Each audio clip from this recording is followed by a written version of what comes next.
నమస్కారం, welcome to MK TV. ఈ రోజు మనతో పాటు ప్రముఖ ఆధ్యాత్మికవేత్త గురువు గారు స్వామీజీ శివరుద్ర సాధువు గారు మనతో పాటు ఉన్నారు. స్వామి గారి గురించి చెప్పాలంటే ఎంత చెప్పుకున్నా చాలా తక్కువ. సనాతన ధర్మ కార్యక్రమాల్లో నిత్యం పాల్గొంటూ ఎక్కడ సనాతన ధర్మానికి హాని కలిగినా అక్కడ వాళ్ళే ఒక పెద్ద మనిషి. అంటే అక్కడ ఏం జరిగినా ఆ సమస్యకు పరిష్కారం జరిగే వరకు కొట్లాడేది. అలాంటి గురువుగారు మనతో పాటు ఉన్నారు. మన ధర్మంలో మనకున్న సందేహాలు ఏంటో గురువుగారు తెలుసుకుంటాం. నమస్కారం గురువుగారు. నమస్కారం మిత్ర. గురువుగారు, ఈ నెల 27 వినాయక చవితి రాబోతుంది. భాద్రపద మాసం మొదలై చవితి రోజు. అసలు ఏంటి వినాయక చవితి, ఎలా వచ్చింది, వినాయక చవితి రోజు ఏం చేయాలి, అసలు వినాయక చవితి విశిష్టత తెలియజేయండి. అంటే ప్రేక్షకులందరికీ కూడా చాలా సందర్భాల్లో పండుగల వివరణ అందించాం మనం. ఇప్పుడు గతంలో ఎన్నో పండుగలు అంతరార్థం అంటే మనకి ఎలా వచ్చింది, మన సంస్కృతి, మన నైతిక, మన అంశాలు సాంఘికంగా ఎలా పాటించాలి అన్న సమక్షంలో యావత్ ప్రపంచం గర్వించదగ్గ పండుగలలో మొదటి స్థానానికి వచ్చిన ఒకే ఒక పండుగ వినాయకుడి పండుగ. మహారాష్ట్ర నుంచి ఆగమనాలు మొదలయ్యాయనే సమాచారాలు ఒకటైతే, యావత్ తెలంగాణ ప్రజలు, ముఖ్యంగా హైదరాబాద్ ప్రజలు బుకింగ్స్ అంటూ లక్షలు పెట్టే మహా పండగ ఇది.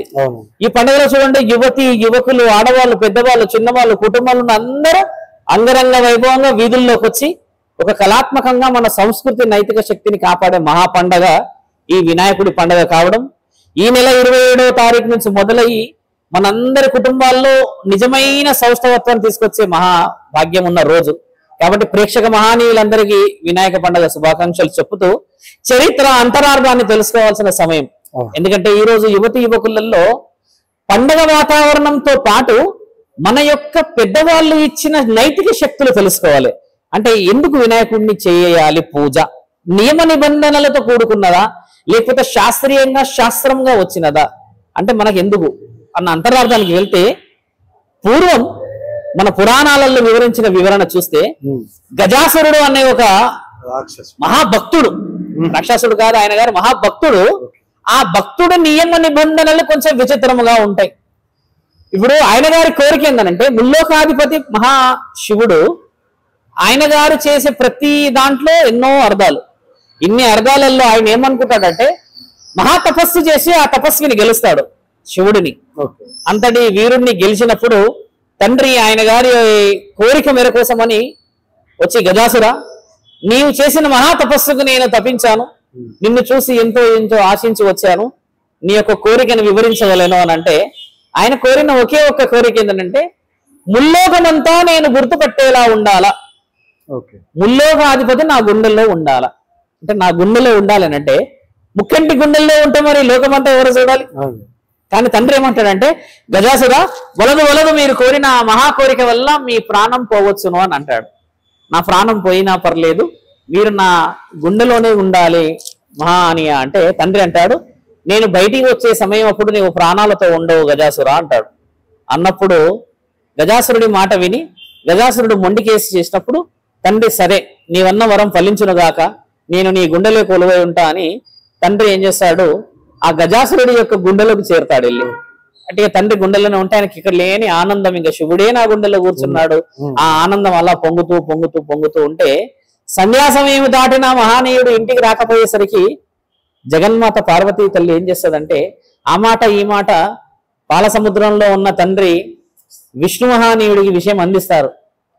ఇంతవరకు రాలేడు, ఎక్కడికి వెళ్ళాడు, విశేష వివరణ అందట్లేదు అని అన్నప్పుడు మహావిష్ణువు ఒక దివ్య దృష్టితో చూసి, ఆయన గారు ఒక భక్తుడి యొక్క తపస్సును మెచ్చి ఆ తపస్సుకి కారణం అయ్యి గుండెలో కొలువై ఉన్నాడు.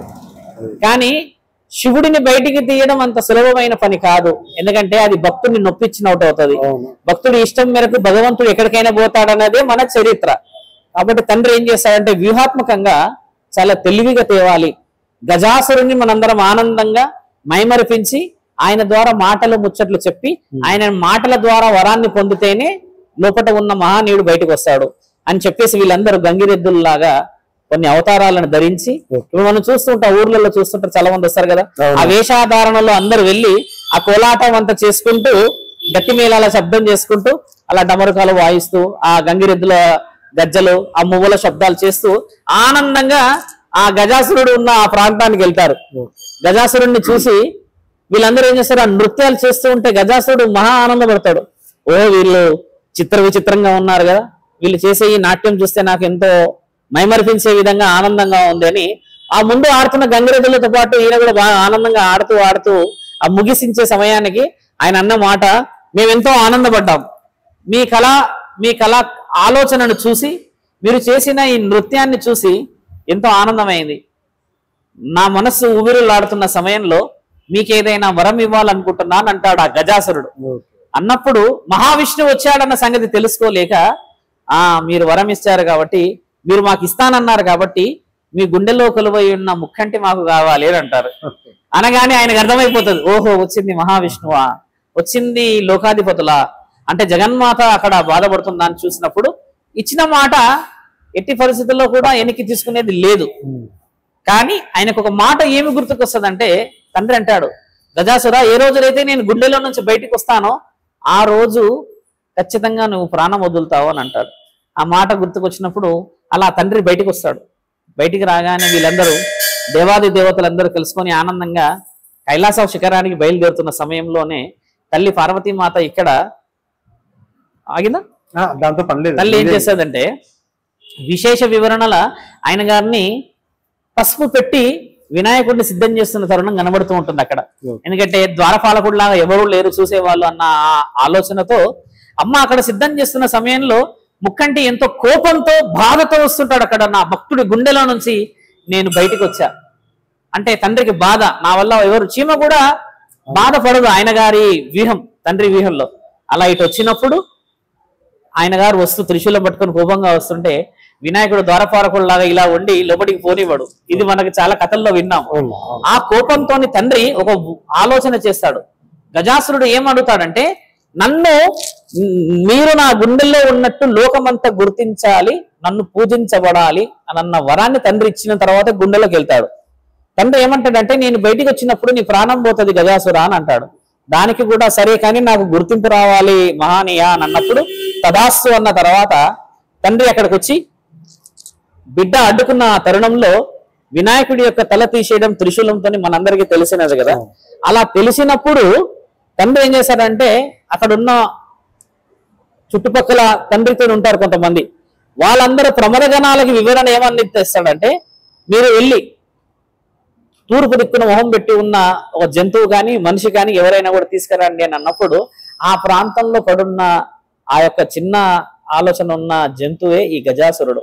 ఆయన గారి తల తీసుకొచ్చి ఇక్కడ పెట్టినప్పుడు ఆ తలకి అర్థం లేని వివరణ మిగతా దేవతలు అడుగుతారు, అలా ఎలా మీరు ఒక ఏనుగు తలని తీసుకురావడం ఏమిటి, ఆ ఏనుగు తలని పుత్రుడికి పెట్టడం ఏమిటి, దాని అంతరార్థం ఏందన్నప్పుడు మహాముక్కంటి వ్యూహం ఎలా ఉంటుంది, అక్కడ ప్రాణం తీసిన తర్వాత ఇక్కడ ఇంకో ప్రాణం తీసి ఆ ప్రాణం వేయడానికని ఆ గజాసురుడి తల తీసుకొచ్చి ఇక్కడ కొడుకు తలపై పెట్టడం ద్వారా గజాసురుడి కోరిక నన్ను పూజించాలి అని అన్నప్పుడు అలా శరీరం అంతా మానవ శరీరం ఎత్తిన తర్వాత ఈ శిరస్సు భాగం గజాసురుడి రూపం రావడం చేత దేవాది దేవతలందరూ ఊపిరి పోసి ఆయుష్ పెంచి బుద్ధి సిద్ధితో కూడుకున్న నిన్ను చాలా తెలివితో భూమండలం అంతా కార్యసిద్ధి వినాయకుడు లాగా పూజిస్తుంది అన్న విషయం మనకు తెలుసు.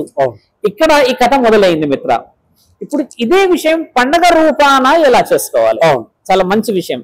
పండగ లాగా చేసుకోవడానికి గల అంతరార్థాలు ఏమిటి, ఇదేంటంటే చరిత్రలో జరిగింది. భూమండలానికి ఏం జరిగింది, ఇక్కడ భూమండలంలో ఏమున్నది, మనందరం చేసుకోవడానికి అంతరార్థం ఏమిటి, ఆయనని నీళ్ళల్లో నిమజ్జనం చేయడానికి గల కారణం ఏమిటి, అదే నేను అడుగుదామను నాకున్న సందేహం కూడా. అందరు దేవుళ్ళకి ఇప్పుడు అమ్మవారి నవరాత్రులు చేస్తాం, శ్రీరామచంద్రమూర్తి నవరాత్రులు చేస్తాం, వినాయకుడి నవరాత్రుల్లో మాత్రమే ఆ విగ్రహాన్ని నిమజ్జనం చేస్తాం, నిమజ్జనాలు చేస్తారు. తండ్రి ఏం చేశాడంటే, మీరన్న ఈ వినాయక చవితి రోజు ఆయన గారిని ఎవరు పూజించాలి అని అన్నారు. గడప గడపలో నన్ను పూజించాలి అని అన్నప్పుడు భూమండలం మొత్తం పూజించే విగ్రహారాధన గాని ఇంకా దైవారాధన కానీ మన దగ్గర ఉన్నట్టుగా ఎక్కడ ఉండదు భూమండలంలో. కాబట్టి గజాసురుడి కోరిక కూడా ఏంటంటే, నన్ను అందరూ పూజించాలి, నా ముఖాన్ని అందరూ గుర్తుపట్టాలి, నన్ను ఒక దైవ కార్యక్రమంలో ఉపయోగించాలి. ఎందుకంటే నేను ముక్కంటిని నా గుండెలో పెట్టుకొని కొలువై ఆయన యొక్క వరాన్ని గెలిచిన మహాభక్తుడిని అని చూపించడానికి నిదర్శనం చేత భూమండలంలో ప్రతి గడపలో నీవు పూజించబడతావు. ఏ రోజైతే నీ శిరస్సుని అక్కడ స్థిరముగా పెట్టడం జరిగిందో అన్న వరం దేవాది దేవతలు ఇస్తారు. ఇక్కడ మన వాళ్ళు ఏం చేస్తారంటే స్వామి, రకరకాలుగా పూజలు చేస్తారు. ఎన్ని రోజులు చేస్తారు? సుమారు 11 రోజులు నియమం. రాను రాను అది నవరాత్రులు అయింది, తర్వాత సప్తరాత్రులు అయింది, తర్వాత పంచరాత్రులు అంటే 5 రాత్రులు కూడా వచ్చింది, 3 రోజులు కూడా తీసేవాళ్ళు ఉన్నారు. విషయం ఇక్కడ ఏం జరుగుతుందంటే స్వామి, తండ్రి వచ్చినప్పుడు ఆయన భూమండలానికి కైలాసాన్ని వదిలి వస్తాడు ఇక్కడికి. ఇది తెలుసుకోవాలి చాలా మంది. ఎందుకు వినాయకుడి యొక్క నియమాలు చెప్తున్నామంటే, ఎన్ని కోట్లు సంపాదించినా, ఎన్ని లక్షలను సంపాదించినా తల్లిదండ్రులని గౌరవించలేకపోతే మనకి గౌరవం రాదు. అంత సంపాదించిన డబ్బులని కూడా వృధా. ఎందుకంటే నీకు ముఖ్యమైనది, నువ్వు భూమికి రావడానికి నీ తల్లిదండ్రులు ముఖ్య పాత్ర. ఎన్నో కష్టాలని అనుభవించిన తర్వాతే నీకు జీవితాన్ని ఇచ్చారు కదా.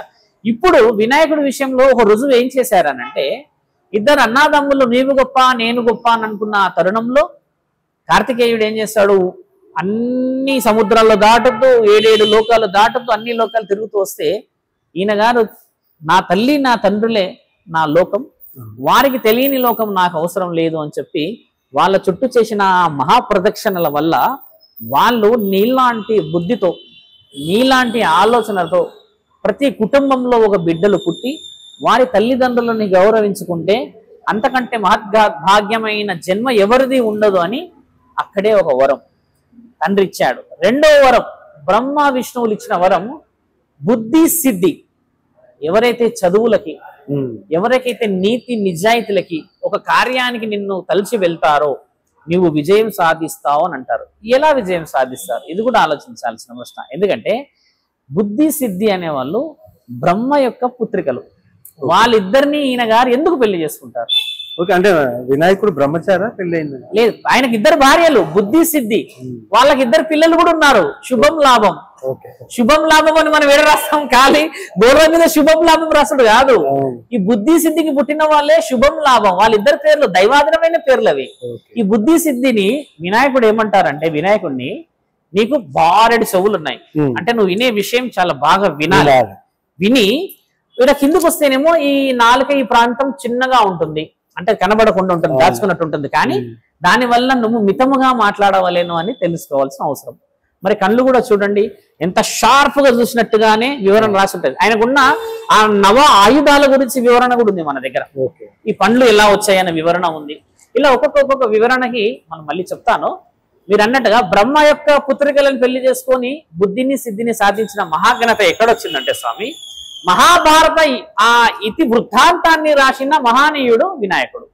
ఇప్పుడు మనందరికీ తెలిసింది ఏంది, ఇప్పుడు వ్యాసుడు వేద వ్యాసుడు రాస్తూ ఉన్న తరుణంలో వేదవ్యాసుడు ఈయన గారి యొక్క సహాయం ఏం కోరుతాడంటే, బుద్ధి గుణాలను కలిగిన మీరు సిద్ధి గుణాలని రానున్న యుగానికి ఉపయోగపడే విధముగా మీరు రాయవలను, మా అనుభవం ఇక్కడ సరిపోదు అని అన్నప్పుడు ఆయన చెప్పుతూ ఉంటే వింటూ రాయబోయే రాత 18 సంపుటాలుగా వివరించినదే మన దగ్గర సమగ్ర సంగ్రహం అది. అలా రాసినందుకు ఇప్పుడు ఎంతమందికి తెలుసు వినాయకుడే రాశాడు మహాభారతం అని? తక్కువ శాతంగా తెలుసు. వేదవ్యాసుడు అంటారు, కానీ వేదవ్యాసుడు కూడా భగవంతుడి అనుచరణ తీసుకున్నాడుగా. శివుడి కొడుకు, శివుడిని పిలిచైనా రాయించుకోవచ్చు అయినా, కానీ మానవాళ్ళకు ఏమిచ్చారు అనేది చెప్తున్నా. అంటే ఒక వినాయకుడి ద్వారా మనము చదువు, ఒక కార్యం, ఒక ఏకాగ్రత, ఒక ఆలోచనని కూడా తీసుకోవాలి. ఇప్పుడు మన దగ్గర వినాయకుడి పండుగ పెట్టుకున్నప్పుడు చాలా మంది తల్లులు, తర్వాత అక్కడ ఉన్న బస్తీవాసులు చేసేది ఏంటంటే అక్షరాభ్యాసం చేయిస్తారు. వినాయకుడి దగ్గర చేయిస్తారు, మీరు గమనించండి. సరస్వతి మాత దగ్గర, వినాయకుడి దగ్గర ఆ రోజు అందరికి పలక లేకపోతే బల్పమో లేకపోతే పెన్సిల్ పెన్ను ఇస్తారు కదా. దీనికి ముఖ్యమైన అర్థం ఏంటంటే ఆయన బుద్ధి గలవాడు అనేది రుజువు చేయబడింది ప్రపంచ పురాణాలలో. మీకు తెలుసా, అబుదాబిలో ఒక లైబ్రరీలో వినాయకుడి పురాణాలే ఎక్కువ ఉన్నాయంట. ఒక లైబ్రరీలో. అబుదాబి అంటే ఏంది, ఒక వెస్టర్న్ ఎక్కడో ముస్లిం కంట్రీ అయినా కూడా దే రీడ్ మన యొక్క మహాభారతాన్ని చదువుతారంట వాళ్ళు. మొన్న ఈ మధ్య ఒక వీడియోలో చూసినప్పుడు దే రీడ్ అబౌట్ వినాయకుడు ఏ విధంగా గొప్పవాడయ్యాడు, ఏ విధంగా తెలివిని సంపాదించాడు అని. అంటే వాళ్ళ లాంగ్వేజ్ లో ప్రింట్ అయి ఉంటాయంట అవి. మనం ఇక్కడ వేరే వాళ్ళు ఎలా చరిత్రలు చదువుతాము అంటే, మన చరిత్ర మనకి కొంచెం తెలిసినా వేరే దేశస్తులు పాటిస్తున్నారు. ఈ పండగ వివరణని ఎందుకంటే ఆశీర్వాద బలం ఇచ్చారు ఎందుకు, మొదటి పూజ చేయడానికి గల ముఖ్యమైన కారణాలు ఎందుకు అని చెప్పడానికి గల ముఖ్యమైన కారణం ఏంటంటే, అక్కడ గజాసురుడి మాట నాకు పూజ అందాలి. రెండో మాట, తండ్రి చేతిలో వధించబడడం చేత పార్వతీమాత నా కొడుకుకు విలువ ఏంటి అని అడుగుతుంది. ఫస్ట్ ప్రశ్న. నేను ఎంతో అపురూపంగా సిద్ధం చేసుకున్న బంగారు బొమ్మని, ద్వారపాలకుడిని నీవు ఈ విధంగా చేయడం నాకు నచ్చలేదు నాదా అన్నప్పుడు తండ్రి ఎంతో మనోవేదన చెంది ఇచ్చినది, నీ పుత్రుడికి నాకంటే మొదట పూజే జరుగుతుందని దేవతలు ఇచ్చిన మహాపూజ. తండ్రికి ఎంత గౌరవం స్వామి. ఇప్పుడు మీ కొడుకుని నీ ముందు గౌరవిస్తుంటే నీకు ఎక్కడ లేని ఆనందమే, నీకు కూడా కలగదేమో నీకు గౌరవిస్తే. కాబట్టి తండ్రి ఇచ్చిన వ్యూహం చూడరా. అలా తండ్రి ఆయన గౌరవం ఇచ్చిన గౌరవమే ఈ రోజు ప్రతి గడపలో పూజించబడుతుంది. వినాయకుడు తొండం కూడా 2 రకాలు ఉంది. మళ్ళీ ఒక సైడు ఇలా ఎడమ వైపు ఉంటేనేమో శుభ సూచికమైన తొండం, అది అంటే పూజలు పురస్కారాలకి దానికి దీనికి. అది ఒకవేళ కుడి వైపుకు మరలిందనంటే ఆయన కోపంగా ఉగ్ర రూపంలో ఉన్నాడు అని అర్థము. అది నరదిష్టికి నరఘోషకి 3 ఇల్లులున్న ప్రాంతంలో పెట్టాలి. వినాయకుడిని ఎందుకు పెడతారు అక్కడ మరి మీరు గమనించాలి. కుడి వైపు ఉన్న తొండం ఉన్న విగ్రహాన్ని పెడతారు. దాంట్లో అంతరార్థం అంత వివరంగా ఉంది. మన వాళ్ళు చెప్తారు కూడా చాలా మంది, మనం వినాలి. తొండం ఎడమ వైపు ఉంటేనేమో శుభ సూచకము, ఎందుకంటే ఇక్కడ గుండె ఉంటది, అది ప్రశాంతంగా. ఇటువైపు మరలిందంటే తండ్రి కొంచెం ఆగ్రహం మీద ఉన్నాడు, నరఘోష నరదృష్టిలు, ఇంకేదైనా అవాంఛనీయత, ఆ మూలలో ఏమైతుంది యాక్సిడెంట్, ఆడు వీడు రోడ్డు మీద వచ్చేది కాకుండా ఉండే ఆ ప్రాంతంలో పెట్టినప్పుడు ఆ ఇంటి యజమానికి ఎలాంటి అసూచికమైనవి అంటే గుండె పక్షవాతం లేకపోతే అవాంఛనీయమైన సంఘటనలు బయట జరగకుండా ఉండడానికి సూచిక. ఇప్పుడు మీరన్న ఫెస్టివల్ లోపలికి వస్తాం. ఇదేంటంటే చరిత్ర లోపలికి వెళ్ళాం. 27న మొదలు పండగ, 27 నుంచి ఆగమనాలు మొదలు పెట్టారు. అదేందో కానీ చూడండి, రామ మందిరం కట్టిన తర్వాత ఆగమనం అనేది చాలా వివరంగా వచ్చింది. గణేశుడు వచ్చేటప్పుడు ఇప్పుడు చాలా వైభవంగా వస్తున్నాడు, వెళ్ళేటప్పుడు వైభవంగా. ఒకప్పుడు ఏంది వెళ్ళేటప్పుడే. ఇప్పుడు ఇందులో మనం 9 రోజులు ఖచ్చితంగా తండ్రిని కూర్చోబెట్టి నవరాత్రుల యొక్క ఫలితం పొందాలి. ఇక్కడ ఈసారి ఏం జరుగుతుందంటే స్వామి, తండ్రి యొక్క 9వ రోజు అయిపోగానే గ్రహణ ప్రభావం కనబడుతుంది. పురన్మాసి కూడా ఉంది ఇక్కడ. ఈ పురన్మాసి మరియు గ్రహణం 2 కలిసి రావడం చేత తండ్రిని ఆ సమయంలో లేపకూడదు, అంటే నిమజ్జనానికి తీసుకెళ్ళకూడదు. ఎందుకు నిమజ్జనానికి నీళ్ళల్లో వేయాలన్న విషయం కూడా చెప్తాం. తండ్రిని నీళ్ళల్లో వేయడానికి గల ముఖ్యమైన కారణం ఏంటంటే స్వామి, తండ్రిని నేరుగా పైకి పంపించే వాళ్ళు ఎవరు లేరు. ఎందుకంటే ఆయన ఇష్టంగా వచ్చాడు, ప్రతి విగ్రహంలో కొలువై ఉన్నాడు కదా. తండ్రిని పార్వతీమాత గంగామాత అడుగుతారంట, ఎలా మళ్ళీ నా బిడ్డ నా దగ్గరికి తిరిగి రావడం అని అంటే, అప్పుడు తండ్రి ఒక చిరునవ్వు నవ్వి అంటాడంట, మిమ్మల్ని 9 రోజులు 11వ రోజు ఆ సమయంలో నిమజ్జన కార్యక్రమాలు గంగలో మన వాళ్ళందరూ నిమజ్జన కార్యక్రమాలు చేసినప్పుడు తండ్రి నేరుగా గంగమ్మ ఒడిలోకి పోతాడు. శివయ్య తలలో ఆ జటలో ఉంటుంది కదా అమ్మ, అక్కడి నుంచి గంగమ్మ తల్లి తండ్రి ఇలా తీసి అక్కడ పార్వతీ మాతకి ఇస్తుందంట. ఇది వివరణ. అందుకు తండ్రి నీళ్ళల్లో పోతాడు అక్కడికి. ఎందుకంటే గంగామాత తండ్రి పై ఎత్తులో ఉండి అమ్మని ఒకసారి నిమజ్జనం కాగానే అక్కడి నుంచి ఆ తీసి పార్వతీమాత కంటే వాళ్ళ ప్రాంతానికి వెళ్ళినప్పుడు అందరి ఆశీర్వాద బలం తీసుకోవడానికి తండ్రిని మనం సగౌరవంగా నీళ్ళల్లో పంపిస్తేనే గంగమ్మ ఒడికి వెళ్ళి గంగమ్మ ఒడిలో నుంచి పార్వతమ్మ ఒడిలోకి పోతాడు. ఇంత వివరంగా రాయబడిన చరిత్రలు. మన వాళ్ళందరూ అంగారంగా ఆర్భాటంతో చేస్తున్న ఈ పండుగలో కొన్ని లోపాలు సరిదిద్దుకోవాల్సింది ఏంటంటే, ఒక సాధువులాగా చెప్పేది ఏంటంటే స్వామి, చుట్టుపక్కల ప్రాంతాలను ఇబ్బంది పరిచే విధముగా మనం కొంచెం నడుచుకోకూడదు. మన వినాయకుడు మా వినాయకుడు అనే బదులు మనందరి వినాయకుడు. ఒక వీధిలో ఒకటే ఉండేది ఒకప్పుడు, ఇప్పుడు ఒక వీధిలో 10 అయ్యాయి. అంటే 10 వినాయకులలో వినాయకుడితో పాటు దేవుడు ఒక్కడే అని తెలుసుకోవాలి. ఒక్కొక్క వీధికి ఒక్కొక్క వినాయకుడు లేడు, ఆయన సర్వాంతర్యామి వచ్చేసి అందరి గుండెల్లో ఉన్నాడు. పండగ అయిపోయినాక కూడా వినాయకుడేగా. కాబట్టి తండ్రి వచ్చిన తర్వాత మనం అన్నదానం చేసినప్పుడు పుణ్యం, ఒక చీర బట్ట ఎవరికైనా ఇచ్చిన పుణ్యం, ఒక సాధు సంతులకి ఇచ్చిన భిక్ష, అక్షరాభ్యాసం చేసింది. ఇప్పుడు చాలా మంది ఏంటంటే వాయినాలు ఇచ్చుకుంటారు, ఏదో ఒక రోజు ఇచ్చుకుంటారు తండ్రికి. ఈ వాయినాలు ఈ కార్యక్రమాలన్నీ ఆయన సమక్షంలోనే జరగవలెను. జరిగినప్పుడు ఏమవుతుందంటే స్వామి, అంటే ఆయన సమక్షంలో చేస్తారు ఇప్పటికి కూడా, కానీ మీరు గమనించాలి, అది మన బాధ్యతయుతముగా కాకుండా మన హక్కులాగా చేయాలి. బాధ్యతకి హక్కుకు చాలా తేడా ఉంది శంకర. బాధ్యత కుటుంబం వరకే, హక్కు మొత్తం పౌరసత్వం వీధిలో ఉన్న వాళ్ళకి, ఆ బస్తీలో ఉన్న వాళ్ళకి, అక్కడ చుట్టుపక్కల ఉన్న వాళ్ళకి చూపించవలను. ఆ విధంలో ఉన్నదే బాలాపూర్, ఆ విధంలో ఉన్నదే ఖైరతాబాద్. వాళ్ళు చూడండి ఒక యూనిటీ ఉంటుంది, కానీ యావత్ ప్రపంచం వస్తుంది. ఇలా యూనిటీ బస్తీలలో రాదు. అంటే కొంచెం గణేశుడి తత్వాలు తగ్గాయని, లేకపోతే భక్తిలో వీళ్ళ ఆనందాలు పెరిగాయని మీరన్నా ఈ పండుగ కొంచెం డెప్త్ గా వెళ్ళి ప్రేక్షకులందరూ చరిత్ర తెలుసుకొని చేయాలి. ఆ గజాసురుడు ఆ రోజు కోరిన కోరిక గణేశుడు రూపంలో వచ్చి పార్వతీ పరమేశ్వరుల ఆశీర్వాద బలం మన ఇంటింట అందరి ఇంట మంచి సౌభాగ్యాన్ని ఇవ్వాలి, పుణ్యం ఇవ్వాలి. కాబట్టి ప్రేక్షకులందరూ కూడా చివరిగా చెప్పే మాట గ్రహణం ఉండడం. ఇది చెప్పడం కంటే ముందు నాకు ఒక అనుమానం, మన వాళ్ళు ఏం చేస్తామంటే ఇప్పుడు నిమజ్జన సమయంలో ఈ డీజేలు గత సంవత్సరం కూడా చాలా పెద్ద లొల్లి నడిచింది బరాతులలో. ఆ స్వామి నిమజ్జనం ఎలా చేస్తే బాగుంది, మీరు ఏం చెప్తారు? చాలా మంచిది. అంటే ఇప్పుడు చూడండి, ముక్కోటి దేవతలు మన దగ్గర, భక్తులు ఏ విధంగా పూజించినా పరమాత్ముడు స్వీకరిస్తాడు. ఇక్కడ ఒక భక్తుల వల్ల ఇంకొక భక్తులకు ఇబ్బంది కాకుండా చేసే ఆగమనమే చాలా మంచిది. ఎలా ఇప్పుడు మన దగ్గర జై బోలో గణేష్ మహారాజ్కి అని అంటారు, అలా అన్న తండ్రి ఆనందపడతాడు. గట్టి మేళాలతో తీస్తే చాలా శుభ సూచకం. గట్టి మేళాలు అంటే మీకు తెలిసిందే కదా, గట్టి మేళాలలో ఆడేటోళ్ళు చాలా మంది ఉన్నారు స్వామి. కథక్కలి, భరతనాట్యం వీళ్ళంతా గట్టి మేళంతోనే ఆడేవాళ్ళే కదా. వాళ్ళు ఏమన్నా మీరు అన్నట్టుగా ఈ ప్యాడ్ బ్యాండ్ తో ఆడేటోళ్ళ కాదు కదా. ఇది యువకులు వాళ్ళ ఆనందం కోసం చేసుకున్నారు. ప్యాడ్ బ్యాండ్ ఉందంట, అది అలౌ చేయట్లేదంట. ఇది పోలీసులు వచ్చి పట్టేసుకొని పోతున్నారట. అదేంటంటే రీసౌండ్ వచ్చి ఇంట్లో ఉన్న పైన ఉన్న అట్టుల మీద ఉన్న కింద పడేటట్టుగా ఉంటే 2 పిన్ 1 పిన్ అంట, ఆ పిన్ను పెట్టేసేస్తే హెవీ సౌండ్ వచ్చి కొంచెం గుండె వీకున్న వాళ్ళకి ఇబ్బంది అవుతుంది స్వామి వాటికి. ఎందుకంటే చేయొచ్చును, కానీ అదొక అంతరార్థంగా వీధి. ఇప్పుడు నీ వీధి పెద్దగా ఉండి రోడ్డుకు వచ్చావా, నువ్వు సౌండ్ పెంచు, కానీ వీధిలో నువ్వు పెంచే ఆ సౌండ్ వల్ల ఇబ్బంది కాదా. కాబట్టి కొంచెం పెద్ద రోడ్డుకు వచ్చాక నువ్వు పెట్టుకుంటే పోలీస్ అధికారులు కూడా నేను గౌరవిస్తారు. ఓహో పెద్ద రోడ్డుకు వచ్చారు, ఆనందంగా వాళ్ళని ఆపలేమి సమయంలో అని పోతారు. కానీ వీధులలో ఉంటే ఎవడో ఒకటి ఏం చేస్తాడు, ఫోన్ చేసి కంప్లైంట్ ఇస్తారు, వాడోడు వీడోడని. మీరన్నా గొడవ అదే, ఈ గొడవలు మొదలైపోయి అదొక రకమైన కొంచెం తాగి ఉంటారు, కొంచెం అదేదో స్వీకరిస్తారు. దానివల్ల మనస్పర్ధలు, పండగ ఏమైతుంది ఆనందంగా ముగిసించదు. కోపము రేపు వచ్చే ఇయర్ చూసుకుంటా, మగా ప్రతీకారంతో చూసుకుంటానంటే పరమాత్ముడు మెచ్చుతాడా? గణేశుడు ఆనందంగా వచ్చినప్పుడు ఆనందంగా పంపించాలి. మళ్ళీ ఆయన ఆశించేది మీరు గమనించండి, అటుకుల పాయసం మాత్రమే. ఒక చిన్న అటుకుల పాయసం ఆశించే మహానీయుడికి మనం ఇన్ని గొడవలు చేయడం అవసరమా? కాబట్టి దేవుళ్ళు ఎప్పుడు మన శ్రేయస్సు కోరారు. కాబట్టి అంటే ముగించే ముందు ప్రేక్షకులు నిమజ్జనం ఎప్పుడు చేయాలని తెలుసుకోవాలి. అందరికీ చెప్పేది ఏంటంటే, గ్రహణం ఉండడం చేత గ్రహణం తర్వాతనే మీరు నిమజ్జన కార్యక్రమాలకు బయలుదేరండి. గ్రహణం ముందు శుభ సూచకం అనిపించదు, గ్రహణం తర్వాతనే. ఎందుకంటే మైల పట్టెకరం 7వ తారీఖు గ్రహణం స్వామి.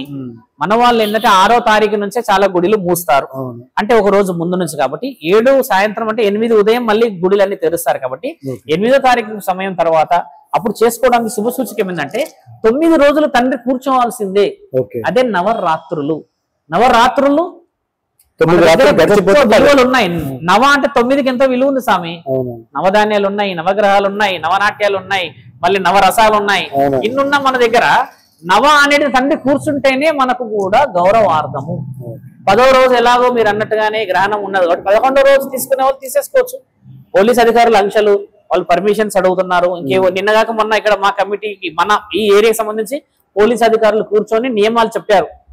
వైర్ల కనెక్షన్ గురించి కానీ, వాటర్ కనెక్షన్, ఇప్పుడు హెవీ రెయిన్ ఫ్లో ఉంది, ఈ సమయంలో జాగ్రత్తలు ఎలా పడాలని చెప్తారు. కాబట్టి ఒక్క ప్రాణం పోయినా అది మనకి చాలా చాలా చాలా ప్రమాదము. పోయిన సంవత్సరం 9 మంది ఒకటేసారి చనిపోయారు పూణేలా. ఆ వైర్ కనెక్షన్ అలా పైకి అంటూ చనిపోయారు. ఎంత బాధ ఆ తల్లికి, ఎన్ని రోజులు ఏడుపు. కాబట్టి మనం కూడా పూజలు పురస్కారాలు బలంగా చేయాలి. ఈ వినాయకుడి చవితి ముఖ్యమైన విషయాలు ఇవి. చరిత్ర తెలుసుకొని పండుగ చేసుకోవాలి స్వామి. కాబట్టి ధర్మమైన ఈ వినాయక పండుగ శుభాకాంక్షలు అందరికీ చేరాలి. ప్రేక్షకులందరికీ కూడా ప్రతి ఇంట ఆ వినాయకుడు రావాలి, అందరింట్లో సిరుల పంట ఉండాలని కోరుతూ మీ అందరికీ గణేశుడి పండుగ శుభాకాంక్షలు. జై శ్రీరామ్.